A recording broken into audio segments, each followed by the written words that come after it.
Selamat pagi pemirsa, Lingkar Pagi edisi Selasa 11 Maret 2025 hadir ke hadapan Anda. Beragam berita aktual dan terpercaya telah kami rangkum dalam Lingkar Pagi hari ini. Bersama saya Mia Pratiwi, berikut Lingkar Pagi selengkapnya.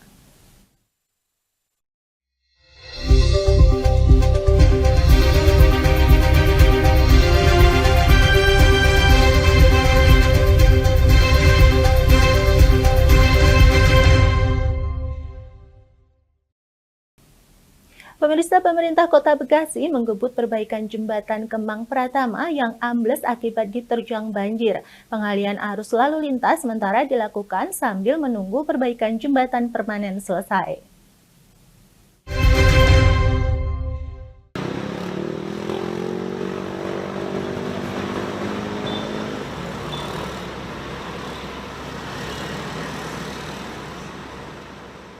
Pemirsa, saat ini pemerintah Kota Bekasi terus mengebut perbaikan jembatan Kemang Pratama yang amblas akibat banjir pada Selasa 4 Maret 2025 lalu. Saat ini petugas masih menutup akses jalan dan mengarahkan lalu lintas ke jalur di sebelahnya.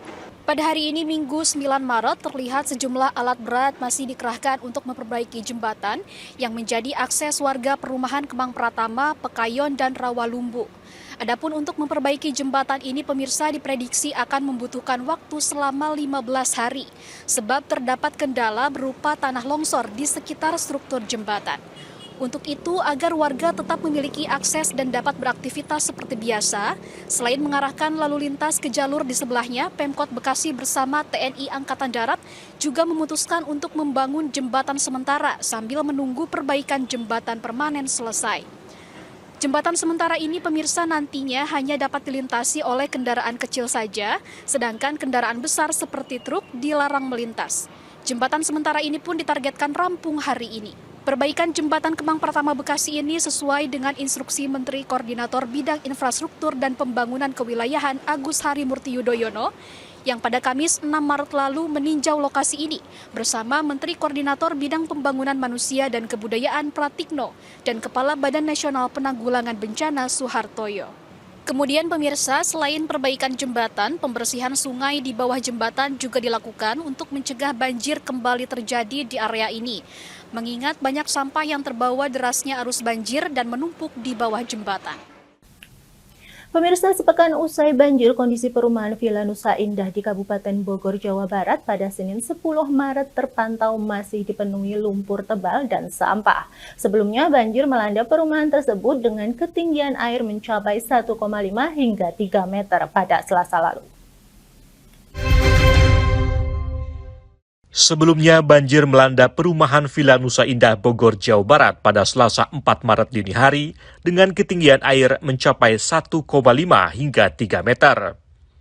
Banjir yang terjadi akibat luapan sungai Cilengsi dan Cikeas tersebut mulai surut pada 4 Maret jelang siang yang meninggalkan lumpur tebal. Namun usai sepekan berlalu, kondisi jalanan di wilayah ini masih belum ditangani dengan baik oleh pemerintah Kabupaten Bogor, sehingga situasi masih memprihatinkan. Kondisi ini cukup berbeda dengan wilayah terdampak banjir di perbatasan perumahan yang masuk lingkup Bekasi, seperti Pondok Gede Permai, hingga jalanan sudah dapat dilalui dengan baik di lokasi tersebut.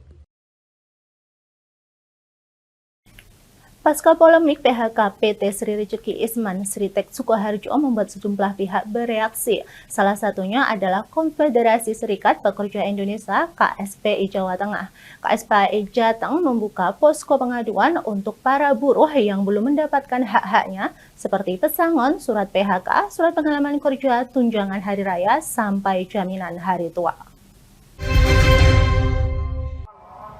Kita aksi hari ini, jangan pernah ada yang merasa terganggu, maka kita akan... Konfederasi Serikat Pekerja Indonesia KSPI Jawa Tengah akan membuka posko pengaduan dan advokasi PT Sritek yang dilaunching pada hari Senin 10 Maret 2025 sampai Jumat 14 Maret 2025 di Jalan Subali, Kota Semarang dan di depan PT Sritek Sukoharjo. KSPI Jateng menilai selama kurun waktu 3 bulan ke belakang, pemerintah khususnya Kemenaker telah salah langkah dalam mengambil keputusan. Kesalahan tersebut dilihat dari langkah awal Kemenaker dan Wamenaker yang sudah diperintahkan oleh Presiden untuk menyelamatkan para buruh dari PHK namun gagal dan tidak bisa mengakomodir perintah tersebut. Maka dari itu, KSPI Jateng berinisiatif untuk terjun ke lapangan untuk memulai posko pengaduan atau disebut posko orange.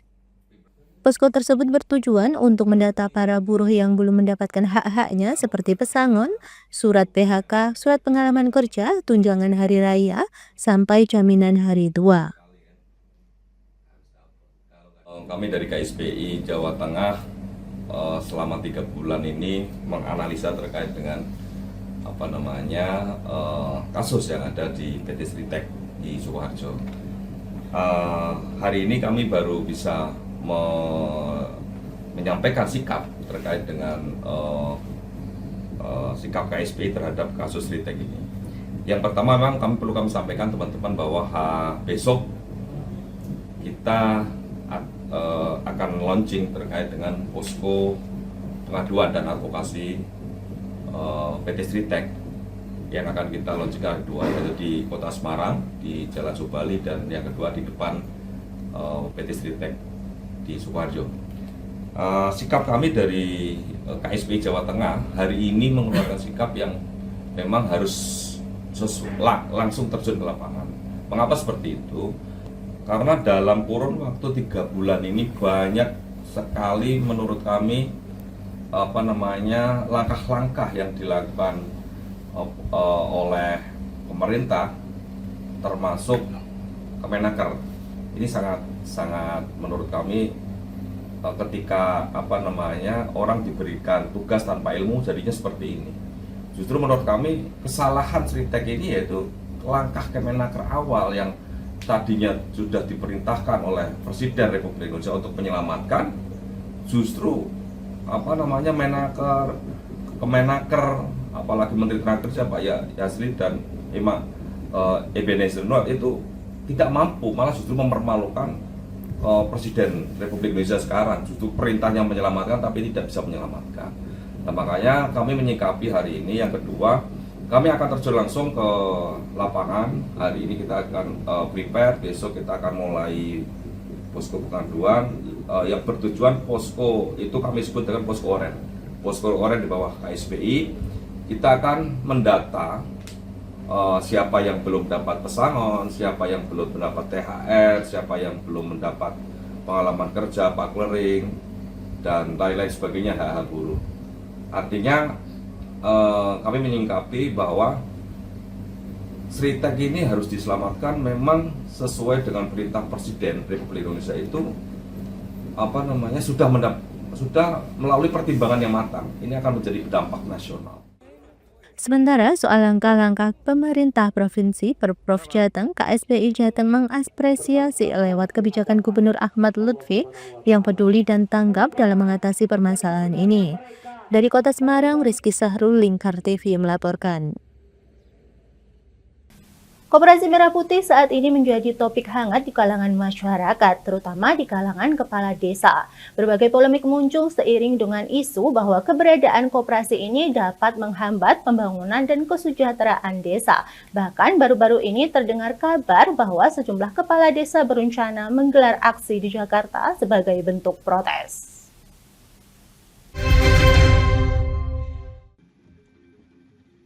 Saat ini perdebatan mengenai Koperasi Merah Putih menunjukkan adanya perbedaan pandangan di antara kepala desa.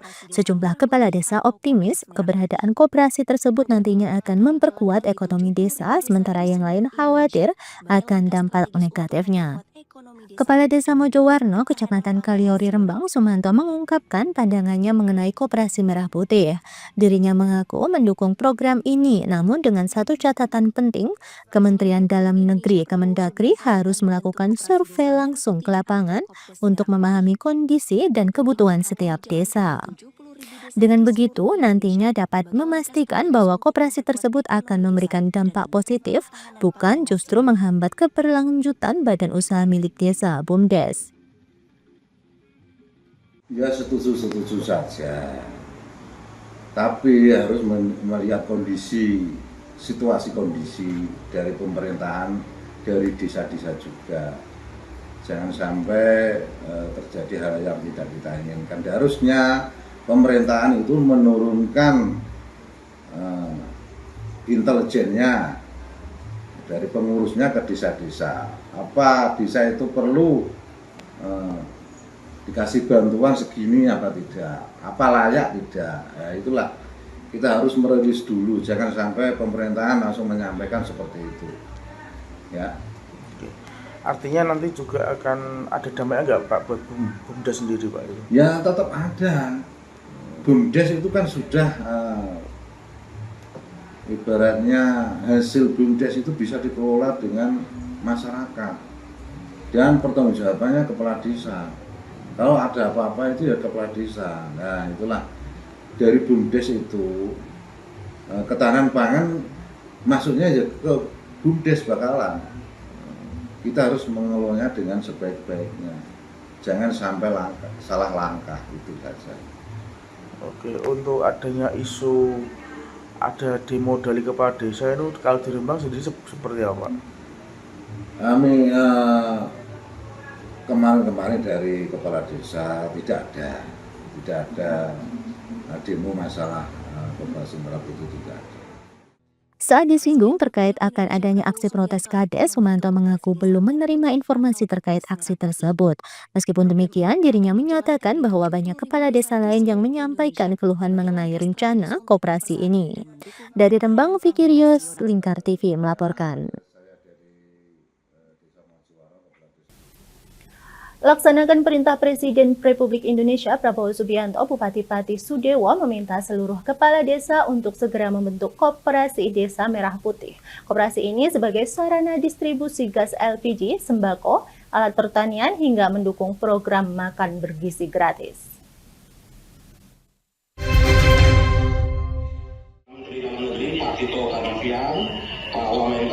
Bupati Pati Sudewo menuturkan pembentukan Koperasi Merah Putih bertujuan untuk menekan harga barang, meningkatkan daya beli masyarakat, dan memperkuat ekonomi desa.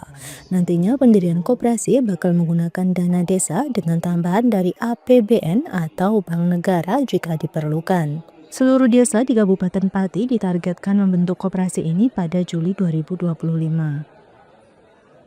Koperasi Desa Merah Putih ini menjadi program pemerintah pusat untuk semua desa supaya mendirikan Koperasi Desa Merah Putih. Ini tujuannya untuk memutus mata rantai pendistribusian barang, utamanya logistik dari pemerintah. Misalnya untuk distribusi pupuk, itu tidak perlu lagi harus melalui pihak-pihak ketiga, dari gudang pupuk langsung ke koperasi di desa tersebut, dari koperasi baru kepada warga. Misalnya juga untuk gas LPG nantinya juga hanya untuk sembako, kemudian juga memberikan ruang untuk melakukan kegiatan perekonomian di desa, dan juga akan dibantu akses permodalannya dari Bank Negara. Jadi ini koperasi ini diharapkan tidak hanya masalah membantu distribusi logistik pemerintah kepada warga, tetapi juga sebagai penggerak kegiatan perekonomian di desa. Dengan adanya Koperasi Desa Merah Putih, diharapkan masyarakat desa semakin mandiri dan tidak lagi bergantung pada tengkulak. Dari Pati, Mutia Parasti, Lingkar TV melaporkan. Pemirsa, kami akan kembali dengan berita menarik lainnya. Tetaplah bersama kami.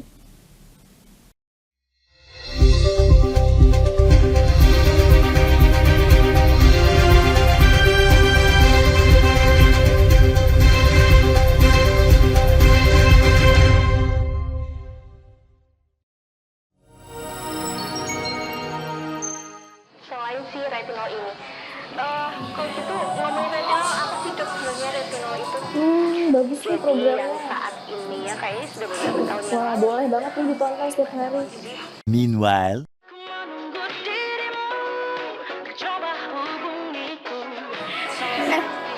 Kamu lagi nonton apa sih dari tadi kok apem-apem mulu? Ini loh lagi nonton program Cantik Sehat di Lingkar TV. Bagus banget nih programnya. Oh, ada ya program kayak gitu? Ada loh di programnya di Lingkar TV. Kau udah tahu kan Lingkar TV? Belum, kan belum tahu Lingkar TV. Lingkar TV itu TV digital streaming online yang sudah mengantongi izin PSE dari Kominfo dan bisa diakses di HP kalian mestinya. Oh iya? Iya, bagus loh. Coba di-download sekarang. Bentar deh, aku tak coba download dulu. Iya. Selain program Cantik Sehat, kalian juga bisa menonton program lainnya di Lingkar TV dan bisa ditonton kapanpun dan dimanapun kalian berada loh. Gimana, udah bisa? Udah nih, punya aku udah bisa. Punya aku juga udah nih. Wah ya, bagus dong kalau udah download semuanya. Tunggu apa lagi? Sekarang giliran kamu download aplikasi Lingkar TV di Play Store.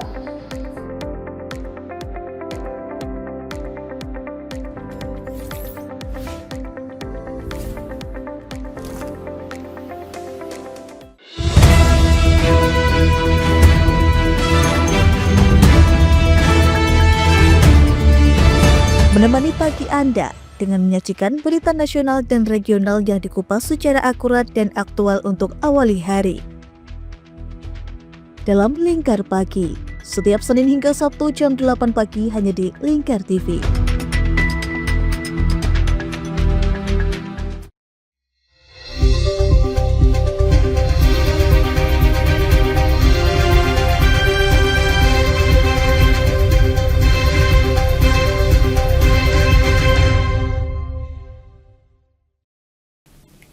Kementerian Kebudayaan mengagendakan pertemuan dengan para musisi usai Idul Fitri mendatang.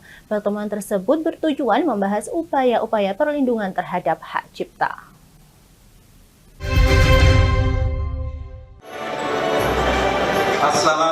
Menteri Kebudayaan Fadlizon mengatakan pihaknya mengagendakan pertemuan dengan para musisi untuk membahas perlindungan terhadap hak cipta usai Idul Fitri mendatang. Ditemui di Jakarta pada Minggu 9 Maret, Fadli memastikan pemerintah melindungi karya cipta seni termasuk seni musik dan memenuhi hak moral serta hak ekonomi para pencipta lagu sehingga tercipta ekosistem musik yang sehat.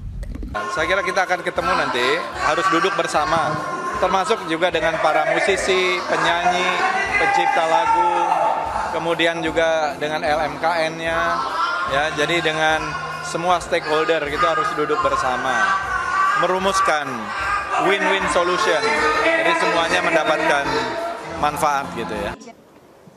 Sebelumnya, pada 27 Februari 2025, para musisi yang tergabung dalam Asosiasi Komposer Seluruh Indonesia AKSI menyambangi Menteri Hukum Supratman Andi Aktas untuk membahas revisi Undang-Undang Hak Cipta.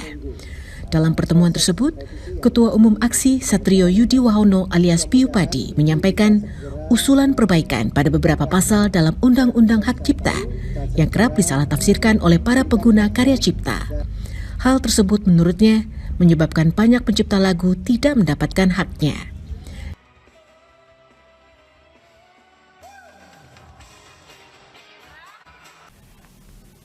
Pemerintah Kabupaten Kendal akan memberikan layanan khusus bagi korban banjir yang kehilangan surat berharga untuk pengurusan administrasi kependudukan seperti KTP, KIA, KK, akte kelahiran, dan akte kematian. Dispenduk Capil langsung memberikan cetak duplikat gratis.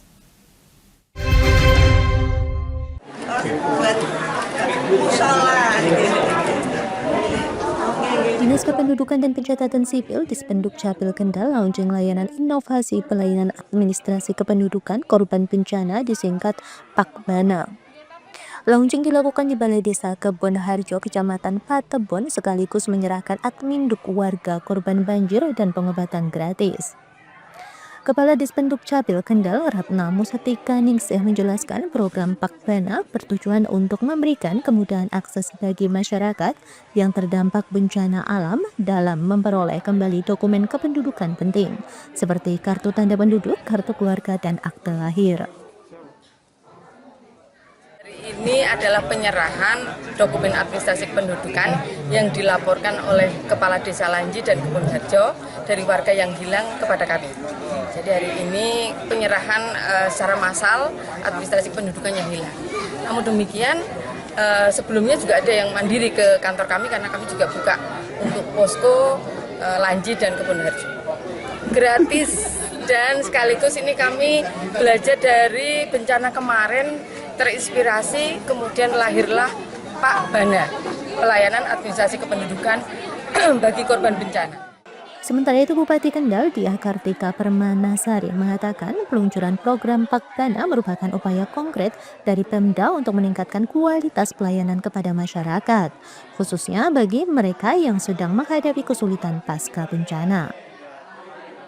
Pak, di Balai Desa Kebon Harjo kegiatan launching Pakbana. Pakbana itu layanan administrasi kependudukan bagi korban bencana banjir. Tentunya dibarengi dengan kegiatan pengobatan gratis, dan ini alhamdulillah pada hari ini antusias warga ini termasuk juga yang untuk pelayanan pengobatan gratis. Ini inovasi dari Disduk Capil, ada 12 inovasi, banyak sekali akronim-akronimnya nih. Ada Pak Kades Mantap, terus Pak Dalman, Sunday Morning, ada Garuda Sigap, banyak sekali nih. Singkatannya juga kalau ngapalin sekali masing-masing OPD. Tapi kalau pagi ini kan khusus dari pelayanan Disduk Capil aja. Salah satu warga perumahan Patebon Indah, Dani, mengaku senang dengan adanya program ini karena di saat terjadi banjir dirinya telah kehilangan surat-surat berharga. Penyerahan apa? Penyerahan yang berkas-berkas yang pas di saat banjir hilang semua, KTP, KK, dan lain-lain. Untuk persyaratan prosedur seperti apa? Persyaratan yang kemarin dari RT kolektif dari diserahkan ke RT kemudian diurus ke Balai Desa. Ini untuk pencanangan inovasi Pakbana secara simbolis sudah jadi semua, alhamdulillah. Jadi sudah jadi ya KTP-nya? Sudah jadi semua berkas-berkas yang hilang, yang berkas-berkas yang hilang itu alhamdulillah sekarang sudah jadi semua. Sementara itu, RSI Kendal menjelaskan cek dan pengobatan gratis yang dilakukan bagi warga terdampak banjir ini telah dilaksanakan untuk ketiga kalinya. Insya Allah ini yang ketiga kali. Yang pertama dari Rumah Sakit PKU Aisyah Kendal, kemudian yang kedua dari RSI, kemudian yang ketiga ini juga dari RSI. Kami berharap pengobatan ini menjadi yang terakhir. Artinya, kalau pengobatan yang terakhir berarti insya Allah sudah tidak ada banjir lagi, sehingga sudah tidak ada kegiatan bakti sosial untuk kesehatan lagi. Ini pengobatan juga termasuk cek kesehatan. Jadi runtutan sebelum puasa dan setelah puasa. Seperti kita ketahui, setelah puasa pasti kan diabetes seharusnya turun kalau yang punya diabetes. Kemudian tensi juga harusnya turun. Nah, sebelum puasa karena terjadi peristiwa banjir, kemungkinan besar menghadapi stres yang luar biasa, kemungkinan darah tinggi naik, kemudian stres yang tinggi menyebabkan diabetes, tensi juga naik. Nah, dengan adanya puasa ini apakah masih tinggi?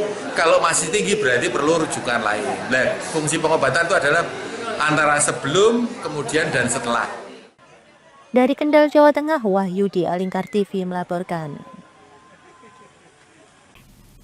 Jepara International Furniture Buyer Week JIFBW 2025 resmi dibuka oleh Wakil Bupati Jepara Muhammad Ibnu Hajar pada Minggu 9 Maret 2025 di Gedung Wanita.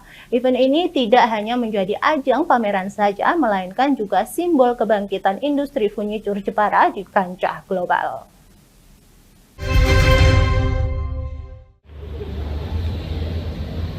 Wakil Bupati Jepara Muhammad Ibnu Hajar menyampaikan jika Jepara merupakan the world carving center, untuk itu pihaknya akan terus meningkatkan daya saing industri furniture dan ukir hingga ke tingkat internasional. Salah satu langkah konkret yang dilakukan Pemkab Jepara yakni mendorong partisipasi pelaku industri furniture di sejumlah pameran. Ingin mebel dan ukir Kabupaten Jepara ini kembali berjaya. Dan semoga JIBBW acara-acara pameran mebel dan ukir akan terus diadakan di Kabupaten Jepara. Jadi setelah meninjau bagaimana Bu? Ya setelah meninjau bagus lah. Itu apa? Karya-karyanya luar biasa. Tapi dan ukir ini tidak hanya bisnis semata, tapi ini adalah warisan nenek moyang kita yang harus kita lestarikan dan kita perjuangkan dan kita jayakan kembali di Kabupaten Jepara. Sementara itu, Ketua Panitia JIFBW 2025 Muhammad Ahlak menyampaikan jika tahun ini ada beberapa event pendukung seperti Jepara International Furniture Design Award JIFDA dan Jepara International Carving Contest JICC. Event JICC merupakan wadah untuk media bagi para seniman ukir Jepara untuk memamerkan hasil karyanya. Tahun ini alhamdulillah mencapai tahap yang lebih baik seperti itu dengan penyelenggaraannya, dengan berbagai konsep-konsep lainnya. Kita juga ada sekarang untuk tahun ini kita ada acara pendukung yaitu Jepara International Furniture Design Award dan juga ada Jepara International Carving Contest. Harapannya dari desain itu kita bisa menciptakan inovasi-inovasi baru, inovasi-inovasi produk baru. Dan juga untuk carving contest itu juga untuk mempromosikan ini bahwa carving itu memang ada di Jepara, yang terbesar itu di Jepara juga. Dan itu juga untuk daya tarik para pemuda-pemuda untuk bersedia dan semangat untuk belajar ukir seperti itu. Apalagi tadi seperti yang disampaikan dari Pak Wagub, akan ada insentif bagi pengukir dari Kabupaten Jepara. Untuk transaksi untuk tahun kemarin kita ada 2,3 juta dolar. Tahun kemarin harapannya ini bisa mencapai 4,3 juta dolar dengan 2.000 pengunjung baik dari domestik maupun dari luar negeri. Kita juga sekarang sudah dipromosikan oleh Kementerian Luar Negeri ke berbagai negara, ke kota besarnya, yaitu terlebih ke Asia Pasifik dan Afrika, karena pasar Amerika dan Eropa dirasa agak lesu karena ada konflik beberapa di sana. Kita mengambil pasar alternatif yaitu di Asia dan di Afrika. Dari Jepara, Muhammad Aminuddin, Lingkar TV melaporkan. Pemirsa, puluhan ribu gelang haji jamaah haji Indonesia diproduksi di Jepara, tepatnya di CV Al-Karimah, Desa Bakalan, Kecamatan Bay Alit. Adapun gelang haji ini diperuntukkan untuk seluruh jamaah haji Indonesia dari setiap embarkasi yang tersebar di seluruh penjuru Indonesia.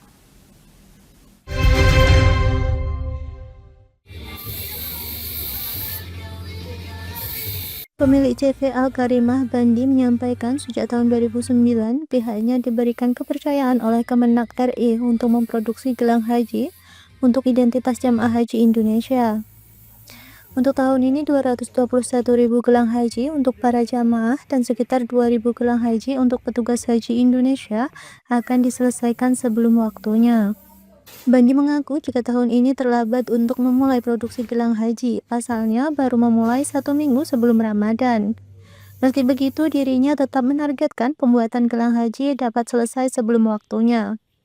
Untuk tahun ini ada sedikit perbedaan gelang haji dengan tahun-tahun sebelumnya, yakni ada tambahan 1 lubang sehingga totalnya 4 lubang, serta adanya warna pada karet gelang yang disesuaikan dengan warna embarkasi dan kode embarkasi.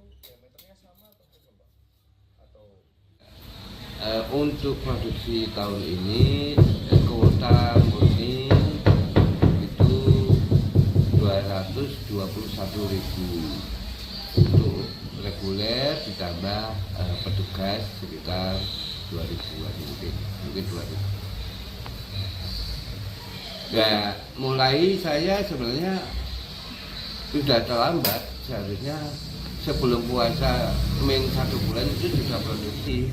Tapi sekarang hamin seminggu baru saya mulai produksi. Tapi tidak ada hambatan sebenarnya. Ketika hambatan ada itu sebenarnya musim, karena ini musim hujan. Di tahap sablon dan persiapan untuk etching, namanya etching, terus nanti langsung ke pemotongan per piece gelang seperti ini.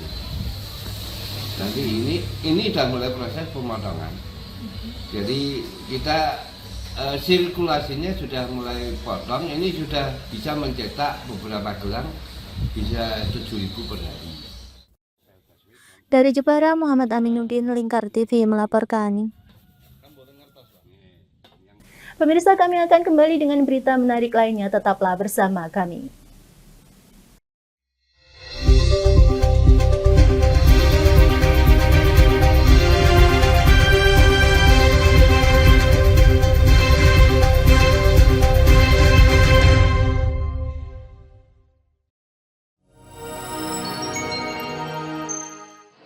si retinol ini.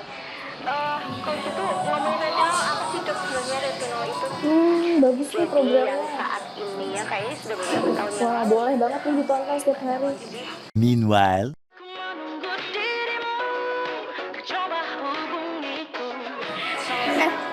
Kamu lagi nonton apa sih dari tadi kok apem-apem mulu? Ini loh lagi nonton program Cantik Sehat di Lingkar TV. Bagus banget nih programnya. Oh ada ya program kayak gitu? Ada loh di programnya di Lingkar TV. Kau udah tahu kan Lingkar TV? Belum. Kan belum tahu Lingkar TV.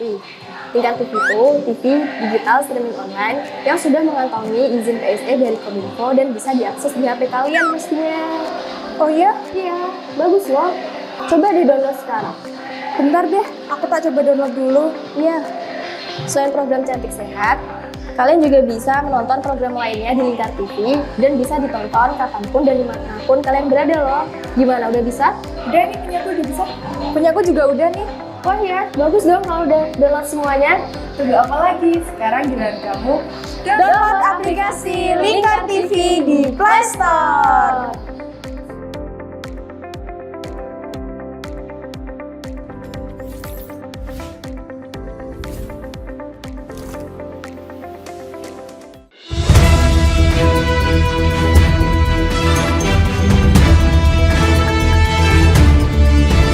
Menemani pagi Anda dengan menyajikan berita nasional dan regional yang dikupas secara akurat dan aktual untuk awali hari.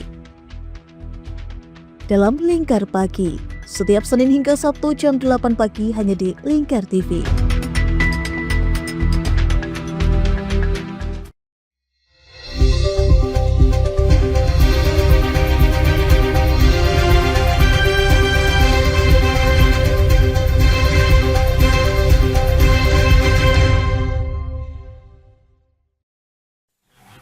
Pemirsa, lemang merupakan panganan yang laris diburu masyarakat di kota Lok Sumawe, Aceh untuk menjadi sajian buka puasa. Bercita rasa gurih dari beras ketan dan santan yang bercampur manis karena disantap dengan selai serikaya. Mari kita tonton liputan selengkapnya.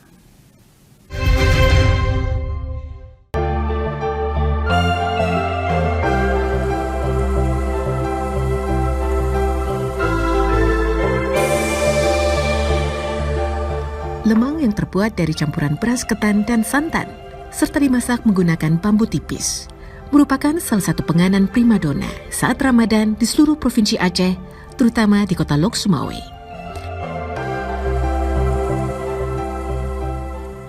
Ramai pedagang lemang berjualan di sejumlah titik jalan protokol kota Lok Sumawe yang menjadi pusat jajan masyarakat di kala sore. Memiliki rasa gurih dari beras ketan, yang disandingkan dengan manisnya selai dari serikaya, menjadikan lemang takjil yang digemari oleh masyarakat dari berbagai kalangan. Pembuatan lemang terbilang sederhana, yaitu beras ketan yang sudah dicuci, dimasukkan ke bambu yang sudah dibersihkan dan dilapisi daun pisang. Lalu dituangi santan dan dibakar di atas bara dari arang patok kelapa selama 3 jam. Setelah matang, lemang akan disajikan bersama selai serikaya. Salah seorang penjual, Marzuki, mengaku meneruskan usaha lemang yang dimulai ayahnya. Ia menyebut bisa menjual lemang lebih dari 300 porsi setiap hari. Satu porsi dipatok mulai Rp5.000 hingga Rp20.000. Kalau bulan Ramadan ya insya Allah ada penambahan bakar lemang. Untuk satu hari itu sampai 250 kilo beras pulut. Ya selama puasa emang umumnya banyak masyarakat Aceh jadi khas makanan lemang. Banyak yang bulan puasa banyak yang jadi lemang. Selain memiliki rasa yang tidak asing di lidah, semua bahan untuk pembuatan lemang mudah didapatkan di sekitar kota Lok Sumawe maupun daerah lain di Aceh.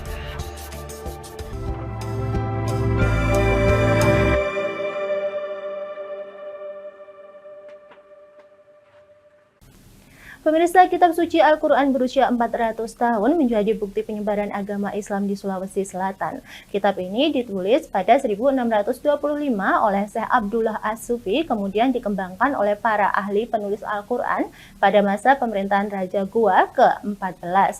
Sultan Alauddin Tamenanga Gaukana. Hingga kini kitab tersebut tersimpan di Museum Bala Lompoa, Kecamatan Somba Opu, Kabupaten Goa.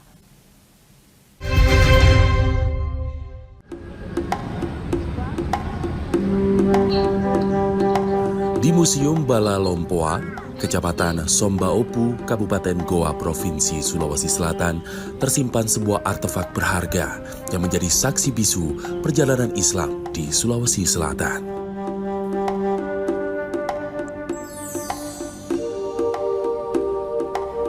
Sebuah mushaf Al-Quran berusia lebih dari 400 tahun dengan ukuran 35 x 49 cm masih terjaga meskipun kertasnya telah menguning dimakan usia.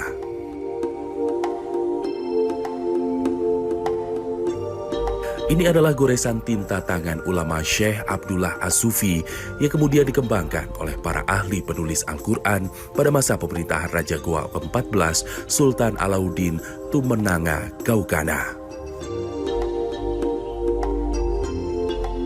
Ahli sejarah budaya dan agama Istana Bala Lompoa, Andi Jufri Tenri Bali mengatakan, menurut catatan sejarah mushaf ini diwariskan turun-temurun oleh para Raja Goa.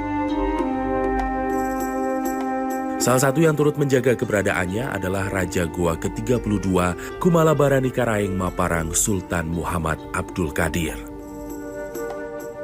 Mushaf ini diyakini berasal dari Syekh Ahmad Umar, seorang ulama Bugis yang telah lama tinggal di Mekah, Arab Saudi sebelum menyebarkan Islam di Sulawesi Selatan sekitar tahun 1850-an.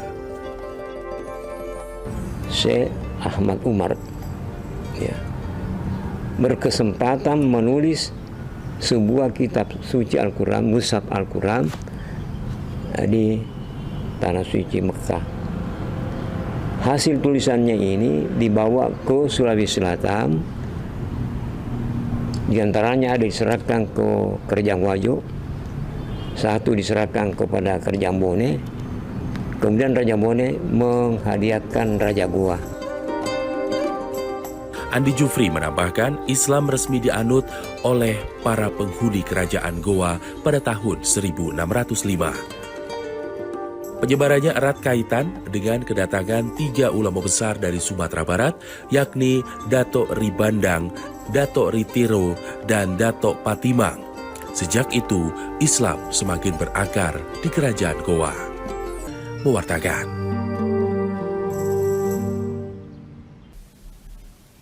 Pemirsa, Anda sedang mencari jodoh tapi belum ketemu? Jangan sampai lewatkan program yang satu ini, namanya Golek Garwo. 1000-an orang sudah terdaftar dalam pencarian jodoh yang diadakan Masjid Raya Sejahid Solo. Sejauh ini peserta terdaftar dari berbagai kota di Indonesia dengan beragam profesi, dari usia 20-an hingga 60 tahunan. Program ini digelar juga untuk merespon turunnya angka pernikahan di Indonesia. Bagaimana? Anda berminat?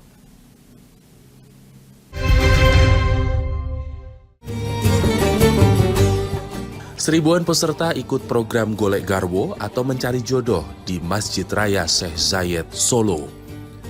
Setelah pendaftaran secara online dilaksanakan, kemudian mereka dipertemukan secara langsung untuk saling mengenal pada Sabtu dan Minggu 8-9 Maret 2025 di masjid setempat. Tidak hanya dipertemukan, mereka juga mendapatkan pemahaman mengenai perjodohan.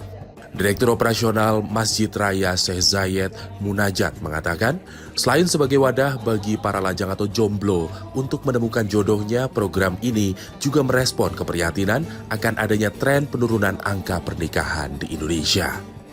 Munajat mengatakan, yang siap datang untuk ta'aruf ini ada 1.200-an peserta dari berbagai daerah sekitar Solo, Jabodetabek, Jawa Barat, Surabaya, hingga Bali. Sedangkan untuk usia mereka dari 20 tahun hingga 60 tahunan dengan berbagai profesi. Endingnya nanti berakhir dengan menuju pada perkawinan, kayak gitu. Jadi cocok, akhirnya menikah, terus kita bimbing nanti. Nanti kalau ada tanda-tanda akan didampingi oleh Fortai secara online, yang di sini nanti juga akan kita melakukan pendampingan bagaimana pendidikan pranikah itu akan kita dampingi sampai harapannya pranikah mereka menjadi keluarga yang sakinah mawaddah rahmah. Pertama saya kan belum menikah ya Mbak. Saya kalau bisa ya mencari jodoh. Tapi kalau nggak bisa ya mungkin mencari teman atau berkenal dengan yang lain. Jadi kayak mencari relasi aja sih Mbak. Ya karena kan pengen tahu aja sih Mbak acaranya kayak gimana ya pertama. Soalnya kan saya belum pernah ikut juga Mbak, baru pertama ini. Jadi pengen tahu kayak gimana sih acaranya, terus ta'aruf yang secara langsung itu kayak gimana. Di program Golek Garwo ini, Masjid Raya Syekh Zayed dan Kemenak Kota Solo bekerja sama dengan Fortais atau Forum Ta'aruf Indonesia Yogyakarta. Diketahui dari data Badan Pusat Statistik atau BPS menyebutkan angka pernikahan di Indonesia di tahun 2023 sebanyak 1.577.255. Angka ini turun sebanyak 128.093 dibandingkan tahun 2022.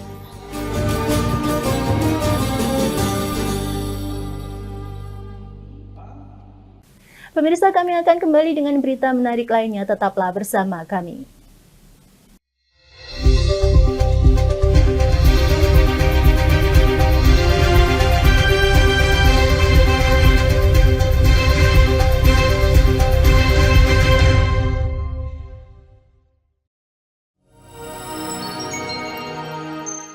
Selain si retinol ini, coach itu ngomongin retinol apa sih dok sebenarnya retinol itu?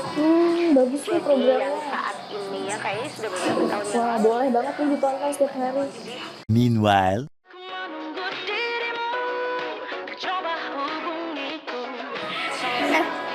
Kamu lagi nonton apa sih dari tadi kok apem-apem mulu? Ini loh lagi nonton program Cantik Sehat di Lingkar TV. Bagus banget nih programnya. Oh ada ya program kayak gitu? Ada loh di programnya di Lingkar TV. Kau udah tahu kan Lingkar TV? Belum. Kan belum tahu Lingkar TV. Lingkar TV itu TV digital streaming online yang sudah mengantongi izin PSE dari Kominfo dan bisa diakses di HP kalian mestinya. Oh iya? Iya, bagus loh. Coba di-download sekarang. Bentar deh, aku tak coba download dulu. Iya. Selain program Cantik Sehat, kalian juga bisa menonton program lainnya di Lingkar TV dan bisa ditonton kapanpun dan dimanapun kalian berada loh. Gimana, udah bisa? Udah nih, punyaku udah bisa. Punyaku juga udah nih. Wah ya, bagus dong kalau udah download semuanya. Tunggu apa lagi? Sekarang giliran kamu download aplikasi Lingkar TV di Play Store.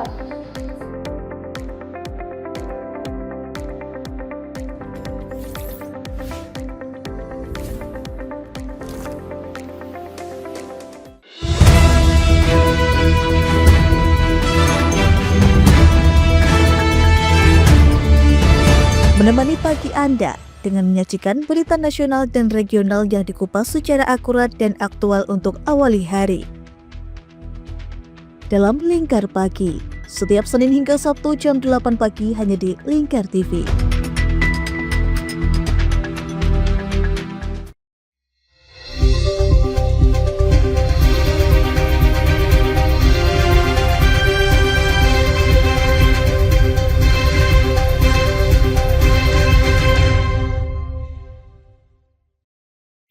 Bulan Ramadan membawa berkah tersendiri bagi produsen kolang-kaling di Madiun, Jawa Timur. Tidak hanya meningkatkan permintaan produk kolang-kaling yang melonjak hingga 2 kali lipat, namun dari segi harga juga mengalami kenaikan sebesar Rp7.000 per kilogram.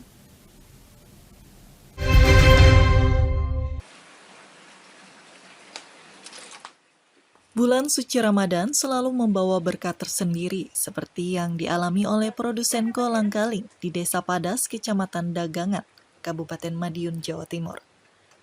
Menurut salah satu produsen kolang-kaling bernama Darwati, permintaan terhadap buah pelengkap dalam sajian kolak tersebut meningkat drastis pada bulan Ramadan. Jelasnya, dalam sekali proses pembuatan, dirinya dapat memproduksi kolang-kaling hingga 4 kuintal. Jumlah produksi tersebut meningkat 50% dibandingkan periode normal yang hanya mencapai 1-2 kuintal per produksi. Selain permintaan produk yang meningkat, harga jual kolang-kaling juga mengalami kenaikan sebesar Rp7.000 per kilogram, dari Rp8.000 per kilogram menjadi Rp15.000 per kilogram. 1 kenta, 2 kenta. Naik apa Bu? Naik. Kalau sebelumnya berapa Bu? Hari biasa? Hari biasa nggih 8.000, 9.000. Kalau hari ini 15, 20. Itu harganya. Kalau yang bawa 1 kental ya 2 kental, ini menjelang Ramadan bawa 3 kental, 4 kental. Dalam sekali produksi, ia mengaku mendapatkan omset 3 hingga 5 juta rupiah. Dan dalam 2 pekan, dirinya dapat melakukan 3-4 kali produksi.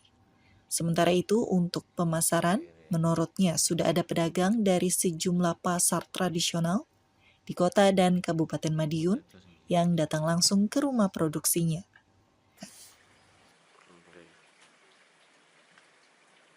Di bulan suci Ramadan, hidangan khas Timur Tengah selalu menjadi pilihan favorit untuk berbuka puasa berkat kekayaan rempah dan cita rasanya yang otentik. Namun, bagaimana jika sajian tersebut dipadukan dengan sentuhan khas New York yang modern dan elegan? Perpaduan dua dunia kuliner ini menciptakan pengalaman iftar yang unik dan berkesan seperti halnya yang terdapat di Ndoikoah Restoran.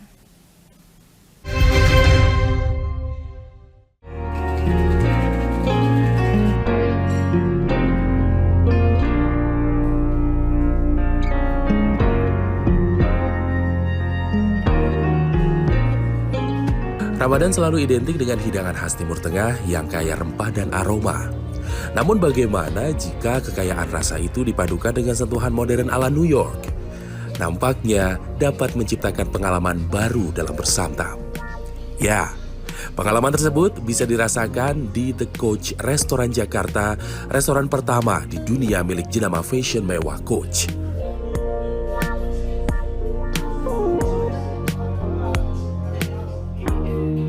Dalam dunia kuliner, hidangan Timur Tengah yang dikenal dengan bumbu rempahnya yang kuat. Sajian seperti nasi berbumbu, daging panggang berempah, dan hidangan penutup berbasis kurma serta kacang-kacangan biasanya menjadi elemen utama dalam hidangan Ramadan. Sementara di New York, seringkali menyajikan hidangan creamy dan rasanya yang klasik. Kota ini juga dikenal dengan penyajian makanan dan minumannya yang memikat mata.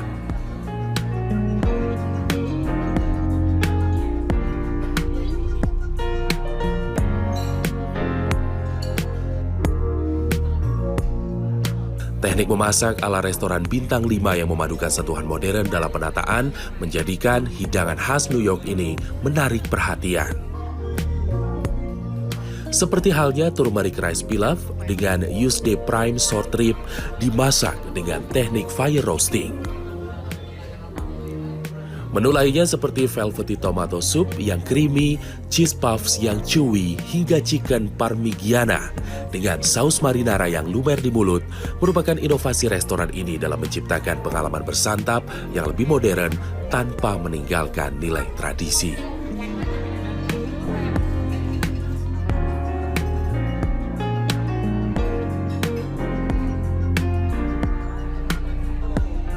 Tidak hanya pada menu, sentuhan New York masa kini begitu terasa pada suasana restoran.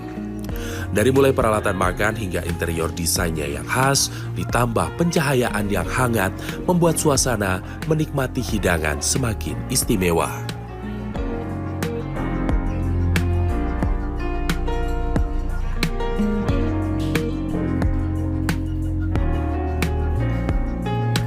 Apalagi jika sambil menikmati minuman spesial seperti Golden Crescent Cooler dan Times Square Sunset yang menyegarkan, atau hidangan penutup seperti koko pandan granita yang menggabungkan kelapa, telur putih, dan bubur sumsum.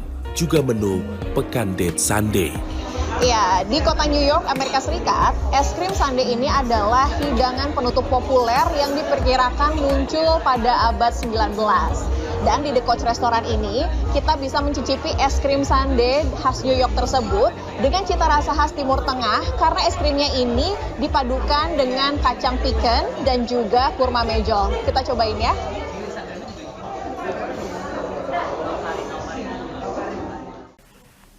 Pemirsa, di Rembang hadir sebuah tempat ngabuburit yang unik di tengah kota dengan konsep fintech yang dipadukan dengan nuansa Belanda.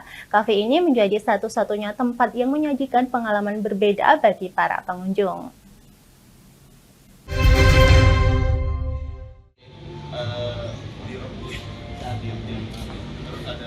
Inilah kafe pertama di Rembang yang menyuguhkan suasana estetik. Tempat ini sangat cocok bagi para pengunjung yang sedang menunggu datangnya buka puasa. Kedai kopi ini semakin lengkap dengan beragam permainan seru seperti catur dan Uno, menjadikan tempat ideal untuk ngabuburit sambil menunggu waktu berbuka puasa. Dengan harga yang bersahabat, kedai kopi ini bukan hanya sekadar tempat untuk menikmati kopi, namun juga destinasi yang menyenangkan bagi keluarga dan teman akrab. Bagi Anda yang mencari tempat ngabuburit menarik dan penuh kenangan di Rembang, Lokchan Kopitiam bisa menjadi pilihan yang tepat. Syahnas Nabila, General Manager Lokchan Kopitiam, mengungkapkan kafe ini adalah tempat yang ideal untuk ngabuburit sambil menunggu waktu berbuka puasa. Pengunjung akan dimanjakan dengan suasana estetik dan berbagai permainan seru seperti catur dan Uno, menciptakan momen kebersamaan yang tak terlupakan. Ini kan sebenarnya konsep Kopitiam itu lagi marak banget ya di di kalangan Gen Z dan orang-orang tongkrongan. Di kota-kota besar itu sebenarnya sudah mulai sekitar tahun ini, awal tahun ini kan sudah mulai marak lagi hits nih konsep Kopitiam untuk coffee shop dan tempat-tempat makan buat orang-orang untuk sekedar cuman buat bikin tugas atau misalnya cuma buat ketemuan kayak gitu. Itu lagi hits banget sih. Nah, Kopitiam sendiri itu sebenarnya konsepnya dia lebih kayak makanan-makanan comfort food. Kita cuman sederhana kayak kopi dikasih air panas gitu aja, atau kopi dikasih susu SKM, atau misalnya Milo panas, Milo es, atau es sirup dikasih susu kayak gitu lah. Pokoknya menu-menu kita tuh lebih sederhana. Makanan-makanan kita juga lebih ke kayak makanan-makan rumahan kayak mie goreng, nasi goreng, bubur, terus ada roti bakar. Kalau misalnya snacknya ya kita ada roti bakar, ada kentang goreng. Nah, terus misalnya kalau ya makanan beratnya ya seperti itu, artinya nggak kayak yang stick atau gimana, enggak sih, kita lebih ke makanan sederhana rumahan. Kafe ini menawarkan menu Kopitiam yang sederhana namun otentik, di mana kopi diseduh hanya dengan air panas. Metode ini memberikan pengalaman menikmati kopi yang lebih dalam, seolah membawa pengunjung kembali ke tradisi lama. Dari Rembang, Vicky Rio, Lingkar TV melaporkan. Setiap bulan Ramadan tiba, sejumlah masjid selalu menyediakan menu khas untuk berbuka puasa. Salah satunya di Masjid Kampung Petolongan atau dikenal dengan Masjid Jami Pekojan Semarang. Masjid ini memiliki tradisi yang unik hingga kini terus dilestarikan, yakni menyediakan menu bubur India yang sudah berjalan kurang lebih 100 tahun.